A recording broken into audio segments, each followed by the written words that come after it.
Bom, olá pessoal, sejam bem-vindos a essa aula bem conceitual sobre redes cristalográficas. E para começar essa aula, antes de entender como são constituídas as redes cristalográficas, a gente tem que entender como que funciona um átomo, o que é um átomo e como eles se ligam. Que é através da ligação entre eles que a gente vai ter um parâmetro para compreender maior, para ter uma melhor compreensão sobre as redes cristalinas e como elas são formadas. Aqui eu deixei uma imagem para exemplificar o átomo. O átomo ele é constituído do seu núcleo. O seu núcleo, perdão, a sua constituição, junto com outros átomos, forma uma molécula, ou junto com outros átomos, forma um cristal. Uma molécula forma uma célula. E aqui tem o dimensionamento do tamanho dessas entidades. Bom, continuando a aula, o átomo é constituído pelo núcleo e a nuvem eletrônica. O núcleo basicamente tem dois tipos de cargas, são os prótons e os nêutrons. O nêutron tendo a carga neutra, não participa de nenhuma sensibilização de cargas presentes em suas proximidades. O próton possui carga positiva e também fica no núcleo. O átomo também é constituído pela nuvem eletrônica, que é uma coisa que compõe o átomo mesmo, ele fica a parte externa, mas é um conjunto do átomo. E essa nuvem eletrônica é composta por elétrons, e os elétrons possuem a carga negativa. Aqui nesse slide mais um detalhe sobre o átomo, para que a gente possa compreender como ele é constituído, de uma forma bem básica. Ele tem aqui eu tenho um átomo inteiro, tá? Com o seu núcleo e a sua eletrosfera. Dentro da eletrosfera tem o elétron, que ele está ampliado aqui com a carga negativa, que eu tenho esse valor de carga aqui, que é um valor muito baixo. E dentro do átomo, que é essa constituição inteira, eu tenho o núcleo. O núcleo é formado por prótons ou nêutrons, tá? Nêutrons com carga neutra sem a capacidade de interagir com as outras cargas.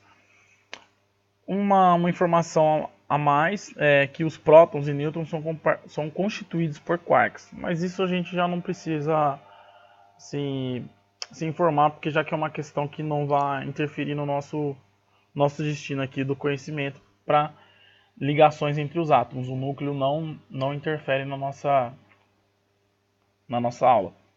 Bom, aqui a gente tem o valor da massa dele, é muito pequeno, muito pequeno. A massa do próton e a massa do nêutron. O nêutron com carga negativa, o próton com a carga com sinal positiva e o elétron com a carga com sinal negativo. Eles são cargas opostas. Bom, continuando no assunto do átomo, quanto a sua denominação, ela é caracterizada pela quantidade de partículas do seu núcleo. A quantidade de prótons e a quantidade de nêutrons vai determinar qual é o átomo. Determinando qual é o átomo, qual é o elemento químico que corresponde a esse átomo. O primeiro elemento é o hidrogênio. Ele tem um próton e um nêutron. O segundo átomo é o átomo de hélio. Ele tem 2 prótons e 2 nêutrons. O terceiro átomo é o átomo de lítio, que tem 3 prótons e 3 nêutrons, totalizando 6 seu número de massa. Aqui totalizando 4 seu número de massa. Bom, o próximo caso do entendimento, aqui a gente tem uma informação adicional, que é o diâmetro do núcleo, que é mais ou menos de 2 a 3 femtometros, que é uma unidade muito pequena, que é 10 a menos 15.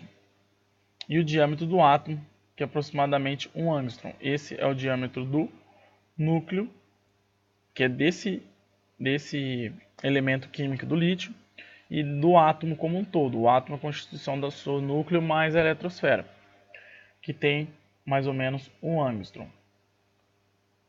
O nêutron, ele fica também coeso, por mais que ele não tenha carga, ele fica também, faz parte do núcleo coeso. O núcleo, por ele ter cargas positivas, ele se mantém coeso também devido à interação entre eles, que chama força nuclear forte. Então eles são cargas de mesma polaridade, de mesmo sinal, só que eles não conseguem se repelir devido à força nuclear forte. É uma força que ocorre no núcleo do átomo e que mantém eles coesos. É como se tivesse um velcro em volta de cada bolinha. Cada átomo, cada nêutron, cada próton, como se ele fosse uma esfera coberta por um velcro. Se eu tentar aproximar uma da outra, eu não vou conseguir, porque elas vão se repelir.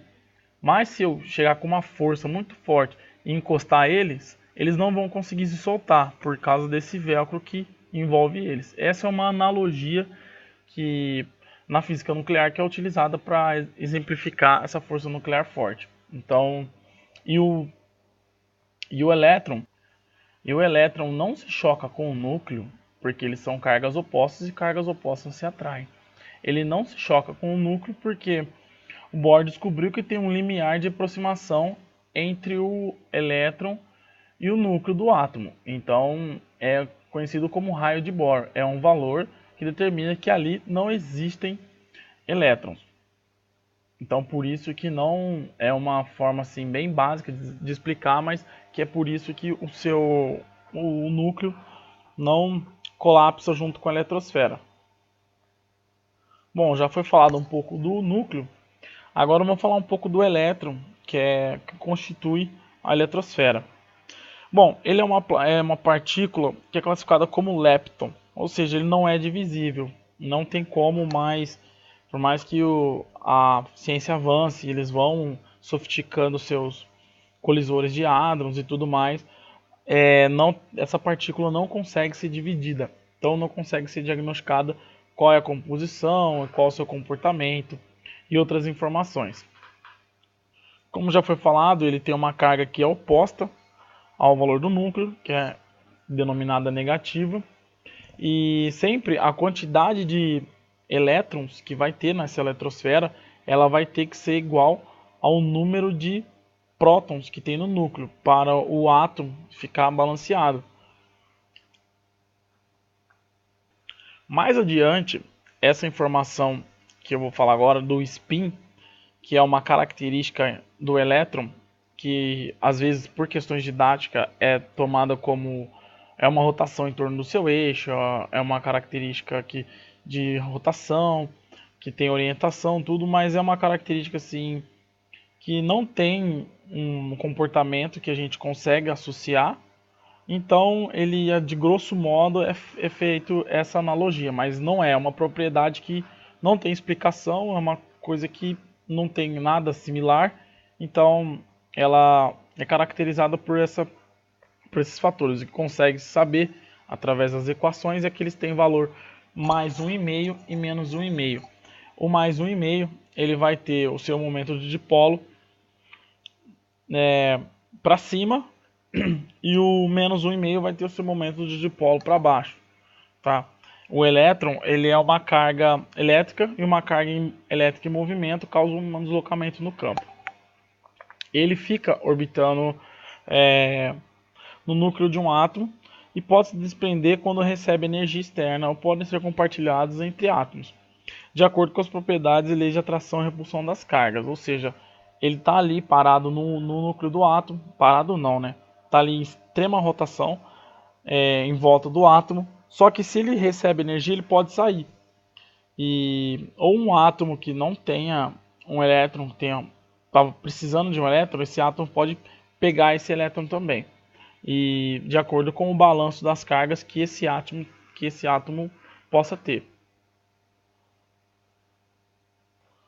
Além do comportamento de ficar em volta do núcleo, o elétron, ele, conforme vai subindo os níveis de energia, ou seja, conforme ele vai se distanciando do átomo, ele vai assumindo algumas propriedades que hoje a gente já é bem conhecida e a gente consegue ter uma noção de como é o comportamento desses elétrons e como é a constituição de cada átomo que eles se envolvem. Então a característica desse comportamento dos elétrons se dá na forma da eletrosfera. E, e quando ele vai assumindo valores, quantidade de energia, distância do núcleo, ele vai mudando também a sua forma de girar em torno do núcleo. Tá? Bom, ele é responsável pelas ligações entre os átomos, sempre em sua camada. Tá um erro aqui, depois eu vou corrigir. Sempre em sua camada mais externa. Então, a camada mais externa, ou seja, o átomo mais distante do núcleo, por mais que ele possa ter vários, sempre o mais externo é o que vai aparecer é o que vai fazer parte da ligação. O que é essa ligação? Ele vai se interagir com outros átomos. E quando um átomo interage com o outro, é através sempre dessa interação desse elétron mais externo. E para caracterizar essa nuvem, ela é dividida em camadas. Essas camadas são as camadas K, L, M, N, O, P e Q. E cada camada dessa, como mostra aqui nas imagens, eu tenho uma imagem que vai mostrar só a camada K, camada L, camada N, camada N e camada O, por assim por diante. Cada uma dessas camadas, elas vão ter subcamadas. Essa é a configuração que a gente tem da nuvem eletrônica. Aqui nessa imagem, eu coloquei as subcamadas. A camada K com a sua subcamada S, a camada L com a sua subcamada SP, a camada M com as suas outras subcamadas, a camada N com as outras subcamadas. Essas camadas, elas se sobrepõem, tá? Aqui eu coloquei só para fins didáticos, para ter uma compreensão mais simples. Mas conforme vai aumentando o nível, essa aqui sobrepõe sobre essa sobre essa. E há uma sobreposição entre as camadas. Mas basicamente é isso. Eu tenho um núcleo. Em volta do núcleo, os átomos ficam circulando, ou em forma de elipse, ou orbitais. Cada livro vai falar um jeito, mas o jeito mais correto, porém um pouco mais complexo, é o jeito dos orbitais. É o conceito de orbitais. Bom, eles vão então, os elétrons ficam em volta do núcleo, só que eles não fazem qualquer tipo de movimento e não assumem quaisquer valores. Eles têm valores, números exatos. Não tem valores contínuos, ele não pode assumir, eu não posso ficar aqui no meio, nem aqui no meio, nem aqui no meio. Eles têm esses valores. Bom, aqui então eles vão se distanciar do núcleo, porque eles têm mais energia, o núcleo tem mais elementos, então conforme vai aumentando o número de elementos, vai aumentando o número de elétrons para ficar igual ao número de prótons e o número de elétrons, que é a constituição básica do átomo. Aqui, só repassando mais uma vez, que a eletrosfera ela possui as camadas e as suas subcamadas. Bom, então dando sequência, na eletrosfera ou a estrutura eletrônica, a gente precisa ter um pouquinho, para facilitar o compreendimento, do que a mecânica quântica conseguiu desvendar para nos auxiliar na formação dessa estrutura eletrônica que compõe o átomo, tá? Apesar do nome assustar propriedades quânticas e o símbolo da mecânica quântica ali, não tem a letra psi, não há muito o que se preocupar, porque esse nome é só uma questão de quantidade. As coisas foram quantizadas e por mais que envolva muitas equações diferenciais e outros cálculos bem aprofundados de álgebra linear e matemática avançada, para nossa aplicação aqui vai ser bem simples. É só a gente lembrar que a gente não tem lugares finitos. A gente tem lugares finitos, perdão, a gente não tem lugares infinitos. Então, tudo aqui está quantizado, tá? É essa o resumo desse nome que até eu também, muita gente fica assim meio com receio de procurar saber ou se perder em alguma parte do contexto. Bom, o entendimento da estrutura eletrônica é necessário para compreender os estudos da estrutura das moléculas e a natureza das ligações químicas. Com base nelas, com base na formação dessas estruturas, cada estrutura eletrônica vai me dar um tipo de informação diferente. Então, para eu entender as formações, seria legal então entender como que funciona essa estrutura eletrônica de cada átomo. Bom, o primeiro número quântico, que são 4 números quânticos, o primeiro número é o número n, chamado de principal. Ele determina e corresponde à distância em que o núcleo está, ou o elétron fica do núcleo. São valores também, são valores discretos, não podem assumir qualquer valores, esses valores, e que tem as suas letras correspondentes à camada K, L, M e assim por diante. O segundo número quântico é o momento angular. Ele é designado para informar o formato da subcamada.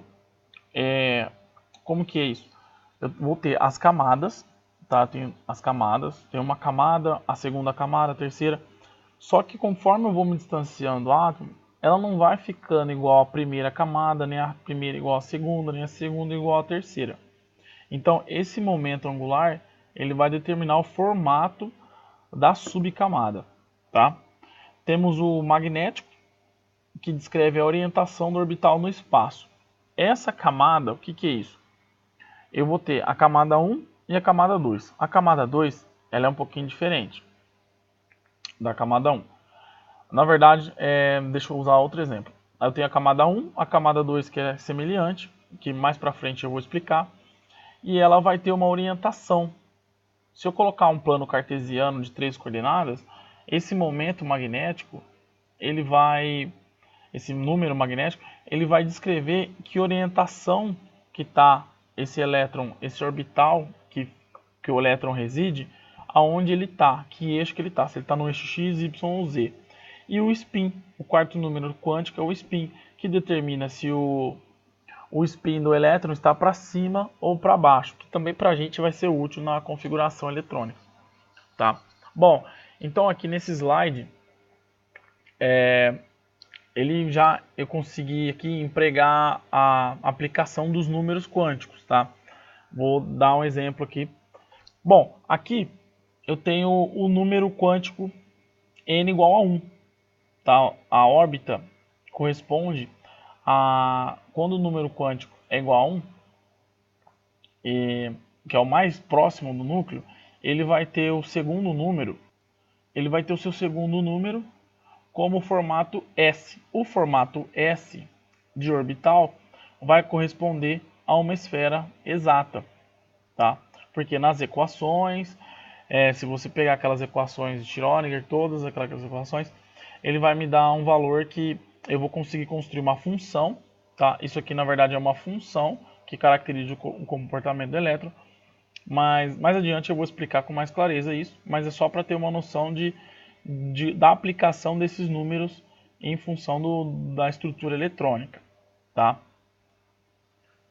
Bom, então os números quânticos servem então para a gente determinar como que vai ser a configuração eletrônica do elétron. Então a gente vai ter primeiro a distância do átomo entre o núcleo, a formação das subcamadas que estão distantes do núcleo, a direção das subcamadas e a orientação do elétron, tá? Se ele está para cima ou para baixo. Então aqui, ó, nessas imagens eu tenho do mais simples, né? Que pode ser um átomo de hidrogênio, que eu vou ter o núcleo aqui no meio e eles circulando em volta desses 3 eixos, tá? Vai ter um círculo, esse é o formato no orbital S, tá? Então se você sempre teve dúvida, aqui que é orbital, tudo, aqui você sabe que o formato do orbital S vai ser referenciado como uma esfera. Como eu falei, o momento angular, ele vai descrever o formato do seu orbital, o orbital da subcamada, tá bom? Que não façam confusão disso. A camada não tem um formato, é só a subcamada, tá? Porque o elétron ele vai ocupar espaços ali na subcamada e não na camada inteira. A camada inteira é só uma referência de endereço, onde ele está situado. Bom, avançando um pouco, começando a mostrar os tipos de orbitais, o segundo número, que é o momento angular, que descreve o formato, o segundo número, como aqui eu já havia falado, eles são S, P, D, F. Se eu não me engano, isso aqui é Sharp, Principal, Diffuse e Fundamental, que são as iniciais para essas letras aqui, tá? Então a gente tem o primeiro orbital, que descreve a configuração nas camadas, subcamadas. O segundo tipo de orbital, ele tem esse formato aqui, ó. Por que eu falei que era uma função? Na equação matemática de onde foi tirado isso, o comportamento de elétrons, ele gera uma função. Essa função tem esse formato aqui. Esse formato é onde a possibilidade de você encontrar o elétron. Tá? Então não é que ele tem esse formato, que é uma bolinha maciça, que é uma coisa que o elétron vai estar sempre ali. Não, é uma probabilidade de encontrar o elétron. Então ele tem esse formato. Então essa é a estrutura eletrônica. Aqui nesse desenho, então significa que a probabilidade de encontrar o elétron nesse eixo aqui. Por que ele está aqui nesse eixo? E não nesse e não nesse? Porque ele tem o número magnético diferente. E o número magnético desse aqui é diferente desse, é diferente desse. Então vamos lá, vou fazer um review aqui. O número quântico N, que descreve a distância do núcleo. O número quântico momento angular, que descreve o formato do orbital, que vai ser um formato S, vai ser um formato P, vai ser um formato D. O formato D já tem esse formato aqui, que é um monte de esferinhas, já muda totalmente. E o formato F é esse formato aqui com uma complexidade um pouco maior. Só que também segue a ordem, tá? Aqui eu vou ter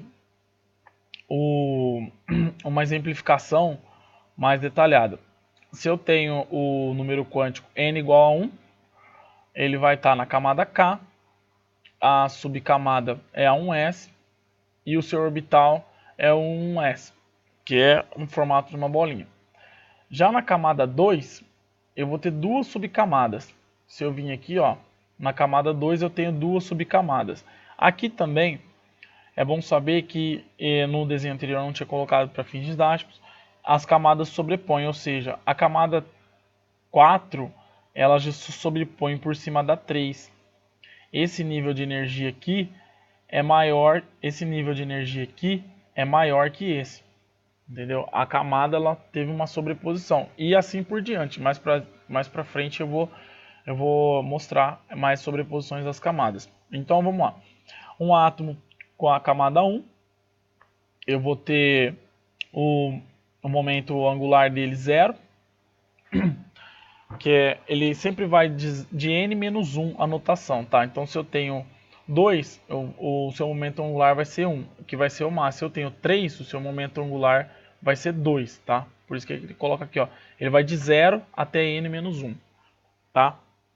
Então aqui eu tenho um átomo com a n igual a 1, o L vai ser sempre n menos 1, então vai dar 0, o ml, que é o momento magnético dele, vai ser menos L, de 0 até mais L. Então aqui, como L deu 0, esse aqui também vai dar 0, tá? Bom, camada 2, o N aqui é igual a 2, então eu estou na segunda camada, eu estou nessa camada aqui, ó. Eu estou na camada L, L é igual a 2, então eu vou ter duas subcamadas, tá? Então, eu vou ter aqui ó, uma subcamada que aqui é n-1, tá? Que aqui é n-1 também, que é igual a essa aqui é no formato S, que vai ser também uma bolinha, ou seja, essa aqui é uma bola, essa aqui é outra bola. Então, eu vou ter uma bola, eu vou ter outra bola em cima dessa bola aqui, só que ela vai estar mais distante. E aqui eu tenho um momento angular já com o valor 1, porque 2 menos 1 eu vou ter o valor 1. O valor 1 vai me dar um formato de orbital diferente, que eu posso assumir dois valores de momento magnético, tá? Que é o menos 1, 0 e menos 1. Tá? E assim por diante. Aí eu vou ter camada 3, eu vou ter os mesmos valores. E aqui a camada 2, a camada 3, a camada 1, m igual a 0. Aqui eu vou ter a camada 1, que vai ter o momento magnético. E aqui eu vou ter a camada 3, que vai dar 5 possibilidades. Tá? Esse valor aqui significa as possibilidades de momento magnético dele. Aqui você pode ver que eu tenho 3 possibilidades. Eu vou ter a menos 1, a 0 e a mais 1. Aqui eu vou ter a menos 2, menos 1, que corresponde a essa, a 0, que corresponde a essa do meio, a mais 2, que corresponde a essa, e a mais 1, que corresponde a essa, e a mais 2, que corresponde a essa. Tá? E assim por diante. E aí esse gráfico vai se estendendo até as próximas camadas, e assim sucessivamente, que você vai compreendendo a formação dos orbitais. Aqui na configuração eletrônica, também na formação da tabela periódica, isso nos ajuda. Aqui é o nível de energia que o elétron tem e onde ele ocupa. Aqui, nesse momento, a gente não usou o número quântico spin, tá? A gente só usou o número principal, o momento magnético e o momento linear, que mais uma vez o principal descreve a camada, o momento angular descreve a formação da subcamada, fica dentro de cada camada, e o momento magnético, que descreve a direção deles, para cima, para baixo, para o lado, tá? E aqui não foi falado spin. O spin ele vai ser útil para a gente aqui nessa configuração eletrônica, tá? Aqui eu já tenho uma imagem que mostra a sobreposição das camadas. Cada cor corresponde a uma camada e essa camada ela tem as suas subcamadas. Eu tenho a n igual a 2, eu vou ter duas subcamadas. N igual na camada M, eu vou ter 3 subcamadas. Na camada N, eu vou ter 4. Nota que essa camada ela sobrepõe a 3 e ela já sobrepõe as outras camadas mais internas, também vão sobrepondo, tá? E aqui eu tenho a distribuição eletrônica. O que é a distribuição eletrônica? É como os elétrons são colocados, são formados em volta do átomo. O momento de spin, ou spin do elétron, agora para a gente é útil para saber que cada orbital, eu só posso colocar 2 elétrons. E esses 2 elétrons têm que estar com o spin contrário. Eu não posso colocar 2 elétrons com o mesmo spin no mesmo orbital, eles não comportam. E se eu coloco com eles dois, eles se anulam e ficam ali no átomo estabilizado, com seus momentos magnéticos. Bom, então na camada 2N, na camada N, na sua subcamada, que só vai ter um, eu posso ter 2 elétrons. Então se eu vim aqui nessa bolinha aqui, nesse átomo, vamos supor que aqui é um átomo de hélio, eu posso ter até 2 elétrons no máximo, tá? Bom, aí eu já vou para camada N igual a 2, para a camada L. Essa camada L ela já tem duas subcamadas, que é a camada de formação S e de formação P. A de formação S, todas de formação S, eu só vou conseguir colocar 2 elétrons, tá? Independente da distância que eu vou estar do núcleo. Eu sempre vou poder comportar, pelas equações, somente 2 elétrons de spin contrário, tá? Já na subcamada do tipo P, que é o nosso número quântico momento angular, que vai determinar, eu consigo colocar 6 elétrons, desde que eles também fiquem, cada órbita desse elétron fique dessa forma de contrária. Por que que aqui eu tenho 6 e aqui eu tenho 5? Tá, eu vou explicar para vocês. Aqui é a camada P, tá? Subcamada P. Todas as subcamadas P vão ter esse formato aqui. Então, eu tenho 6 elétrons aqui. Cada orbital eu posso ter 2 elétrons. Então, esse orbital aqui eu posso ter 2, nesse orbital aqui eu posso ter 2 e nesse orbital aqui eu posso ter 2. Então, totalizando eu posso ter 2, 4, 6. Então, eu vou ter 6 elétrons nas subcamadas tipo P. Então, eu posso vir aqui, ó, posso contar, vai dar 6 nas subcamadas tipo P, então eu vou ter 6, porque eu tenho uma formação de um orbital que comporta 2 elétrons, só que eu tenho 3 eixos, e nesses 3 eixos eu coloco 2 elétrons, tá? E aqui eu tenho as formações P, também vão manter a formação D e a formação F, que também correspondem, tá? A formação D, eu vou ter 5 formações e eu posso colocar 10 elétrons. Como mostrado nessa figura aqui, ó. Eu vou colocar aqui, ó, 2 nesse azul claro, 2 nesse azul escuro. Nesse mesmo ato, 2 aqui ou 2 aqui, no azul claro ou no azul escuro.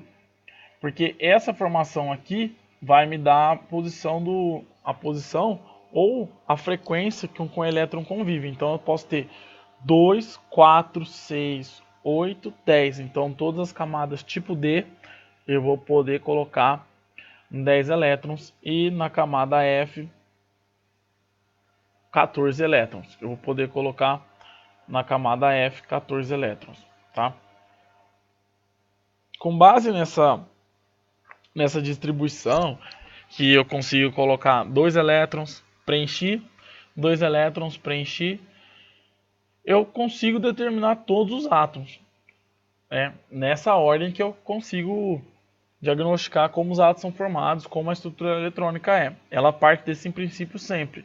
Preencher um orbital com 2 elétrons, vai para o próximo. Preencher o orbital, vai para o próximo. Só que a posição dos spins, ela segue a regra de Hund, que eu vou mostrar aqui para vocês.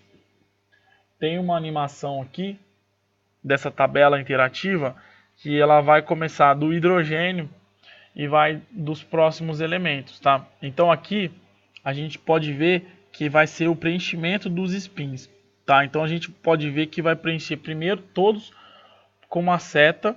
Eu não posso preencher um para baixo, um para cima, depois um para baixo, um para cima, depois um para baixo, para cima. Pela regra de Hund, isso não funcionaria. Então eu preencho todos no mesmo sentido, depois eu volto preenchendo todos. Vou deixar a animação aqui. Aqui a gente tem o hidrogênio, tem um spin, tem um elétron com spin para cima, tá? Que o próximo átomo, como vocês podem ver aqui, ó, ele tem só esse orbital que vai ser nesse formato aqui. Já o hélio vai ter 2 elétrons, que cada orbital só pode ter 2 elétrons nesse mesmo orbital, tá? Que tá aqui, ó, N igual a 1. Tá, agora a gente vai avançar para um terceiro átomo da tabela periódica, o lítio. O lítio, ele já vai ter o N igual a 2. Saiu, só um minutinho que saiu. Bom, o N vai ser igual a 2. E o seu spin, o seu elétron, já passou para o próximo nível de energia. Isso a gente pode ver através disso que é feita a distribuição eletrônica. A gente sempre vai preencher os números correspondentes. A S vale 2, a letra P vale 6, a letra D vale 10, a letra F vale 14. Então, com base nisso, a gente vai fazendo a distribuição eletrônica. E é assim que funciona. Vou continuar o vídeo aqui. O quarto elemento já vai ter 4 elétrons, um spin preenchido. Preencheu aqui a última camada, vai para a próxima camada. O elemento boro. preencheu todas as camadas, ele vai para o próximo. Tá vendo? Aquilo que eu falei da regra de Hund. Ele vai preenchendo todos os spins com o mesmo sentido primeiro, depois volta na sequência preenchendo os spins com pares com a polaridade invertida.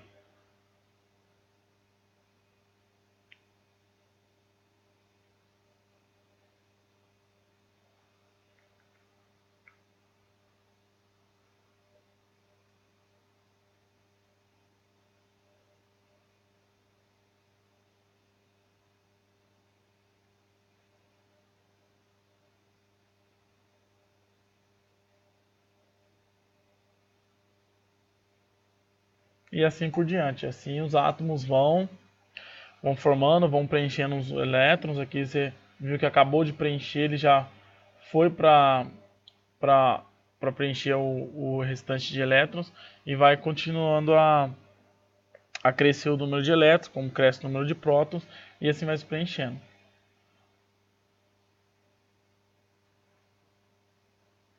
Bom, agora que a gente já sabe como que é feita a